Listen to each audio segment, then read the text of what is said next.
Hey guys, so I'm going in to have some brunch at the Blue Diner restaurant in Trinidad. I'm excited. It's my first time having like American breakfast. I never thought I would have American breakfast in Trinidad because why the fuck would I do that? But there's a first time for everything. So I'm going to take you guys inside with me and we can get some breakfast poppin'.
The food here was so good, I couldn't even finish. Yeah, so I took it to go.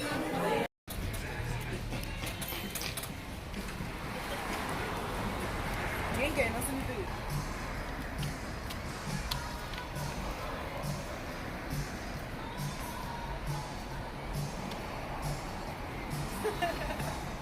Come to Blue Star Diner. It's pretty dope. So if you're looking for something different, or like say you're from North America and you want something that feels like home, Blue Star Diner, can't really see the sign. Blue Star Diner is definitely pretty dope. The menu is pretty reasonably priced, like for a classic breakfast that has like 2 eggs, 2 sides, home fries, and toast is 90 TT. What I got was only like 60 TT, I think, and I could not finish it. The portions are huge here. You could definitely share it with someone just because of how big the portions are. So again, I wasn't even expecting to have this. My cousin was like, hey, we're going out for brunch, we're going to Blue Star, and I'm like, okay. We've passed here a lot of times in Maraval every time we come into town, so I'm happy that I finally got to try it. It's open 24 hours, so for my Toronto fam, it's like Markham Station but a bit more bougie. No, you know what it's like? It's like Friends. That's what it's like. It's like Friends, basically. So if you like that kind of thing, I think it's really cool. It's kind of a nice touristy place to come. But honestly, I'm probably the only tourist here. I saw mostly people from Trinidad here, which was nice. They also have lunch. We got here around 10 or so we were only here for breakfast, but lunch and stuff starts at 11. So if you want something like mac and cheese, like chicken and waffles, sandwiches, burgers, that kind of stuff, you have to come after 11, but breakfast they have all day. So yeah, definitely come check it out. I will put the link in my description for where it's actually located. I will also put what I got. I may put the price if I remember. But yeah, today we're also doing a few more food related things. We're going to go to my uncle's house up in St. Joseph's, and he just shelled some pigeon peas from his tree. We're gonna pick some things from his garden and have like a nice traditional Trini Sunday lunch, so I'm really looking forward to that. So I'm gonna take you guys with me, so stay tuned and let's head up in the hills.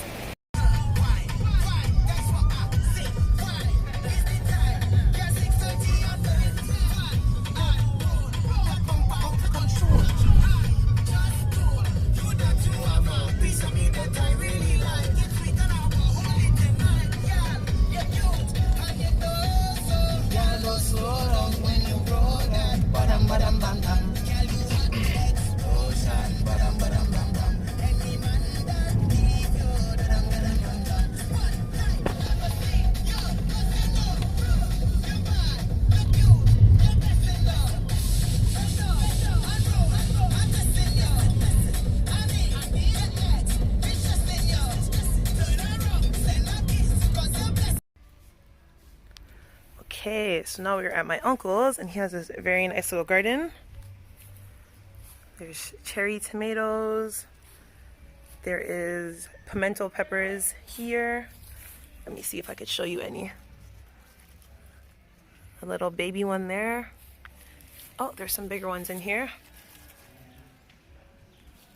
So if you're not familiar with what a pimento, oh, let me focus this.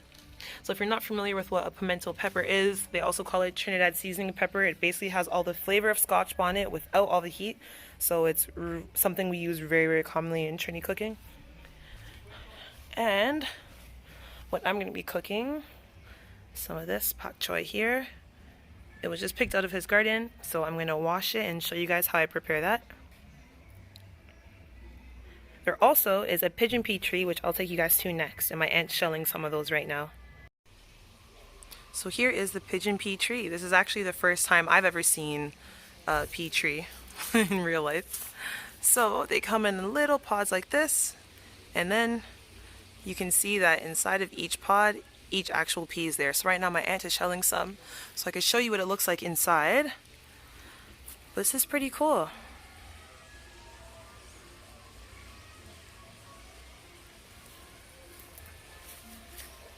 The benefits of tropical climates. Again, you come out here, pick your own peas, shell them. And so even though the shell on these ones is green, or brown, sorry, the actual pea inside is green. So if you're familiar with green pigeon peas in a can, this is what they start off as. And here we have one of my favorites, Scotch bonnet, a little bush. I actually picked a really good one the other day, and the birds got at most of these, but there are still some. We have there. So Scotch bonnets have a really floral, fruity scent with a lot of heat, So most Caribbean cooking uses them, specifically, not specifically, but most well known to be in Jamaican cooking, for instance, jerk chicken. This is where all that heat comes from, but as well the flavor. So in the Caribbean as a whole, we love Scotch bonnet. This is our favorite pepper to cook with and to season with. Okay, so here my aunt is shelling the pigeon peas that we just saw from the tree. You gotta be careful. There's usually worms in it.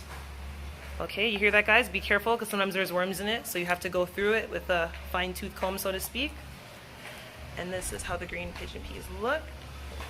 This is the shell without them. See? So you don't want that. This takes skill right here. You can't rush this. And here is the Pok Choy that we just saw out of the garden. Nice. So I'm going to cook this today. I'm just going to lightly stir fry it. I'm going to blanch it. I'm going to clean it. I'm going to strip it. I'm going to chop it, blanch it, and I'm going to stir fry it with some ginger and some carrots. So I was late today and I missed some of the other food being prepared, but I will still show you guys what they made. And on my next food vlog, you'll kind of see start to finish from the market and prep and everything like that. Okay guys, so now we're gonna get started with the fun stuff, but before I start dealing with the Pok Choy, necessary every time I'm in Trinidad, Shandy Sorrel, hashtag sponsor me. Funny story, I used to work for the Stag Brewery, so hashtag sponsor me. So there's many ways you can go about dealing with this. Some people will just cut off the stalk and cut around it, similar to like if you're dealing with callaloo. Other people will peel it. It's really your preference. All you want to make sure though is that some of the fibrous bits of the stalk you remove, because they become a bit harder to break down. And any tough membranes, you want to kind of peel around that. So what you're looking to do is any white up here, basically, you're going to discard. The stalk you will use, and you're going to use the leaves. So how I like to typically do it is I just follow the ridge of it. Kind of put my thumb in between the actual membrane, like so, and it peels really, really easily that way. And then for the stalk, cut it like this, small, boom. So I'm actually going to wash it after I deal with it. Some people would wash it first, but I personally find it easier to peel it, take it off the stalk, and then give it a good wash afterwards. It's harder to deal with when this is wet. If you have any wilted bits like this, you can also just take that off with your fingers. You don't really need to, nothing needs to be too precise. Maybe for the stalks, how you cut it, you'll want it to be more precise, but it depends on how you're using this. So you can use this as a substitute for dasheen leaves if you're making callaloo. I'm gonna make a light stir fry with this. So again, just kind of follow where the membrane is and it'll kind of look like a tree after. Then I chop it here. Thank you to my Uncle Kingsley for helping me out. I very much appreciate it, because it was a bit of a struggle to get this set up, because in my last food vlog video I was out here as well, but some people did mention that the quality diminished a bit, so hopefully this is not the case in this video. I'm also recording this part in 4K, so boom. So it's really, really easy. I have a lot of experience doing this at home. Both my parents are Caribbean, different islands, but it's pretty much the same, so this is not my first time at the rodeo. However, I don't normally cook in nails, so yes, my hands are clean. So yeah, there's little holes in this, you know, just means something got to it, but it's fine. They want the food just like we do. And this is organic in the realest sense, where it's grown in someone's yard. None of that fake nothing, no fake shit. It's all real here. Now if you want, you can go back over the Pok Choy and mince it after you wash it, which I may do, or I may still mince it before I wash it. But yeah, I like to try to get out the fibrous bits. Some people don't mind, some people it really bothers them, so it's just your guest preference. Cool. Rip off the top, bottom. This is just from my uncle's garden. As I filmed, it's actually just around the corner there. So it's nice to be able to have this, and that's why I'm excited that I'm doing a food vlog here in Trinidad, because I just have so much more access to fresh produce. The price is obviously just, you know, it's different. Not to say I'm not grateful for what we have in Canada, I absolutely am, but it's something about picking it off your own bush and cooking it right away that, like, you can't beat that feeling.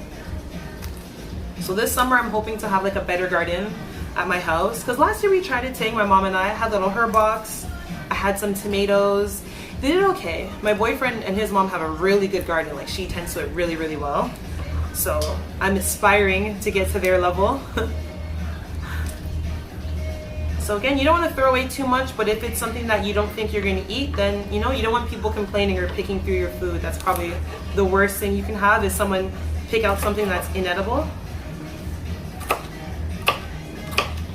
So yeah, cooking with nails is definitely a different feeling, because my hands are normally just natural, but I'm on vacation, I want to do my nails up. Again, shout out to my nail tech, Frankie. My nails look wicked. Thank you, girl. I will actually put her Instagram in the description box. Support young black businesses. And my nails are amazing. Again, she did an amazing job. I just had a really rough week in Carnival, which is why I'm missing too, but she did a great job, so thanks again, girl. Gotta put people on, you know what I'm saying? Everybody eats. So yeah, I'm just gonna continue doing this basically and enjoying my shandy. And then when we come back, I'll show you guys what it looks like before I actually blanch it and stir fry everything up, and we'll have ourselves a nice traditional Sunday Trini dinner. So we'll be back in a bit. Okay, so now I finished dealing with the Pok Choy and I have it soaking in some water here. It's nice to have everything all organic. So my shadow benny soaking, my pimento, everything's soaking nice. The peas that my aunt shelled are here, nice. Like, look at that, fresh green pigeon peas. And just a few things I'm gonna use to make this quick stir fry. The rest of the dinner is already done. They just they wanted me to make this so I could film it for you guys. So shout outs to my family. And yeah, I'll show you guys what's up when I actually start to cook this. Okay, so now we're gonna take the Pok Choy and we're gonna blanch it real quick. I just have some hot water. I'm about to put this in. And the stems. The ginger, please. Oh, no, let me give you one of these of the tree, of the dried one. Digest. Alright.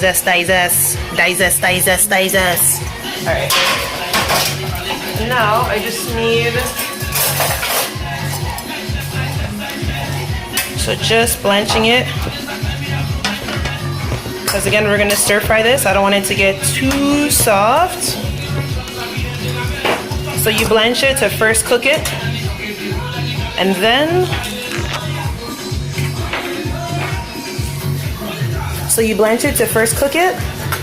what we do, we're gonna shock it in some cold water so it keeps the color, it keeps some of the crispness, and it doesn't get too soggy and gross. So when you go to any of your favorite Asian restaurants and they stir fry it, they do this one extra step to blanch it.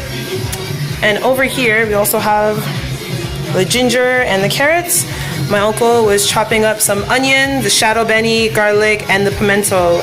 This smells amazing. It literally smells like a Scotch bonnet, but without the heat. I have no other way to describe the fruitiness from it. It's just, I love it, I love it, I love it, I love it. Okay guys, so now we're gonna stir fry this all together. So I'm gonna start with, I like to mix olive oil and sesame oil together because the sesame oil has a high smoking point.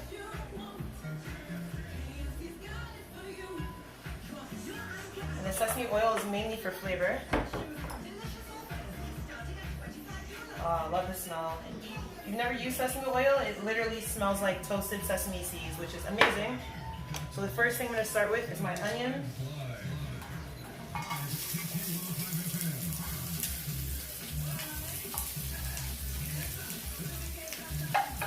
Onion and pimento.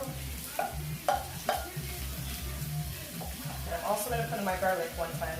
Sorry, my ginger. The garlic I'll put in after because garlic tends to burn. And I want all the flavor to come out of the ginger.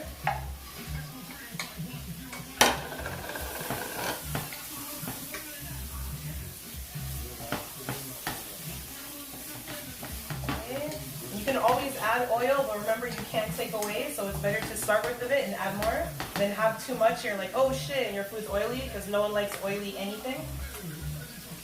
So, a bit more. Oh, this smells so good already.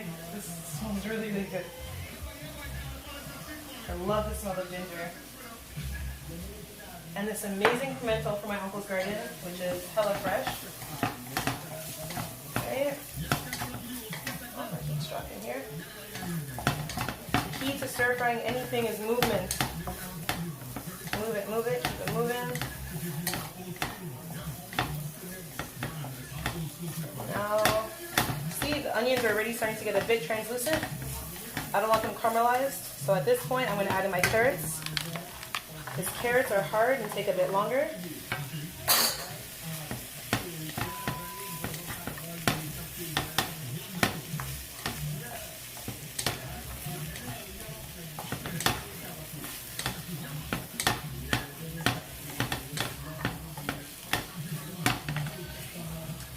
And now if you have the skill and the ability, you can also do this.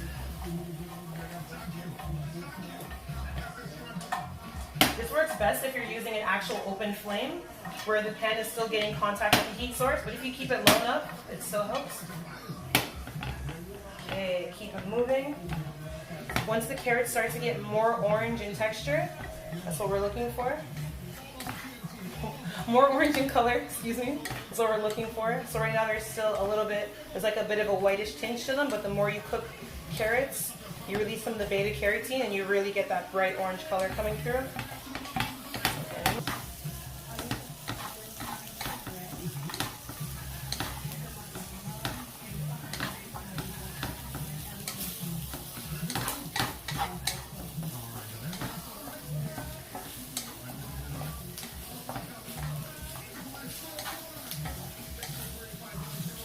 Constantly moving it. I really want these carrots to soften up a bit.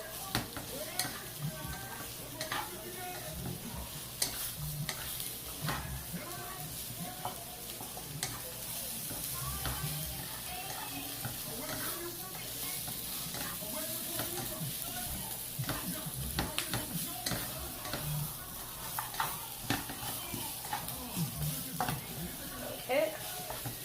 And now at this point, I can add my garlic and shadow beni. And I have a bit more pimento here, because some people in my family really love pimento.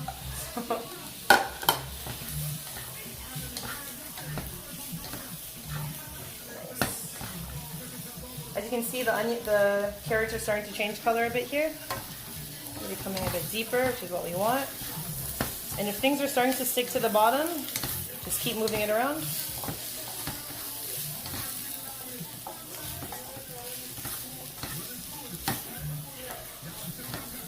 If you need to speed up the cooking process of anything, you could also put a lid on something. Steam it there. Okay. So I'm going to add a bit more oil now. Just in my experience of making stir fry, I start with less than I need and I add as I go. Because again, you don't want to fry it per se. Like you do want to fry it, but you don't want it sitting in the oil. So you need that fine balance.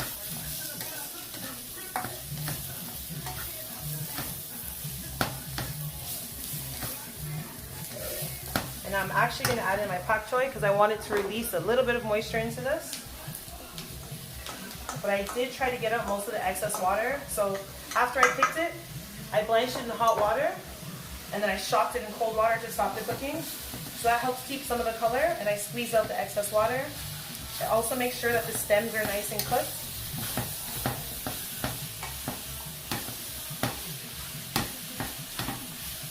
Nice.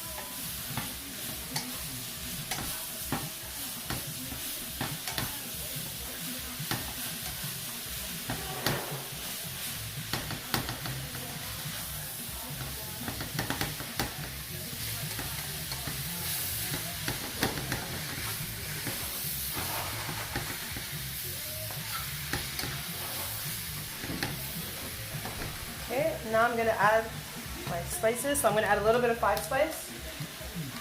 This I can just add.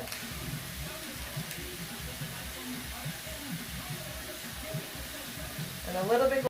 Okay, now, so my camera died there, but I managed to get most of the video. So I still have the stir fry in here. I just put the lid on it because the carrots were still a little bit too hard. But now everything's nice and tender. See how the color is vibrant? Yes.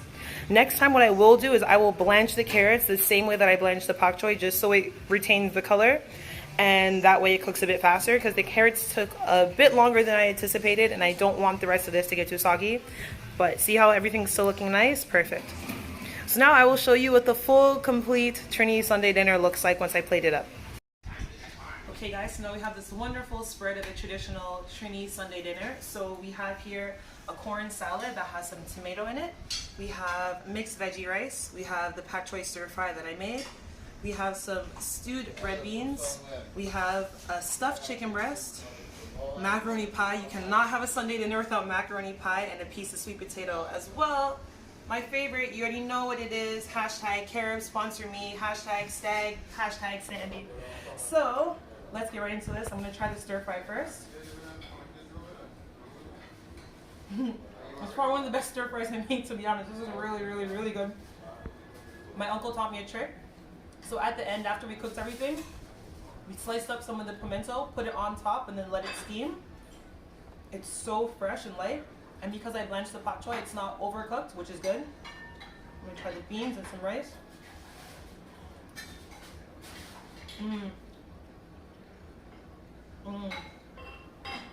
My aunt makes some really good beans.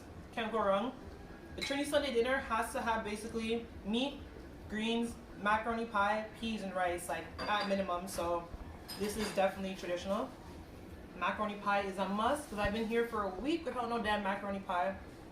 Not calling no names.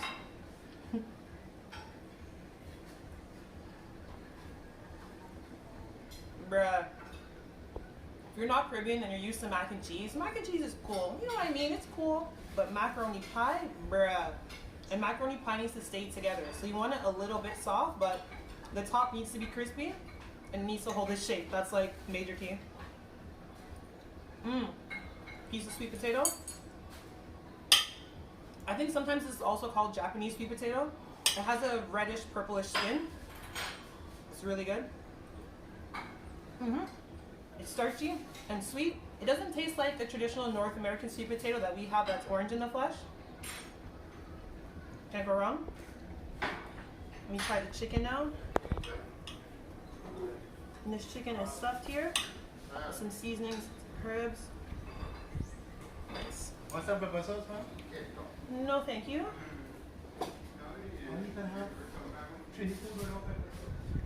My uncle's booking me and asking me how I could be eating all of this without pepper sauce, but I'm okay. Chicken on point. Oh, these peas though.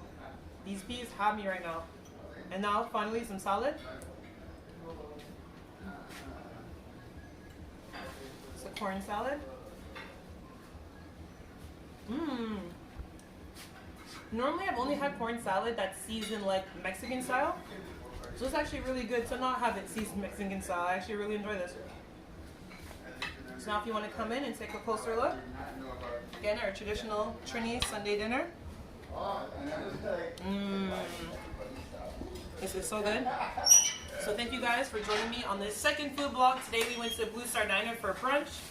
And this is what we did for lunch/dinner. So later in the week I will have another food vlog up. We're going to go to the market. We're going to have curry. I'm going to make roti. We're going to have fish. All that jazz. So thank you guys for tuning in. Make sure you subscribe to my video, like, comment, and share with your family. And thank you so much for tuning in to Eating with Aldene. Peace.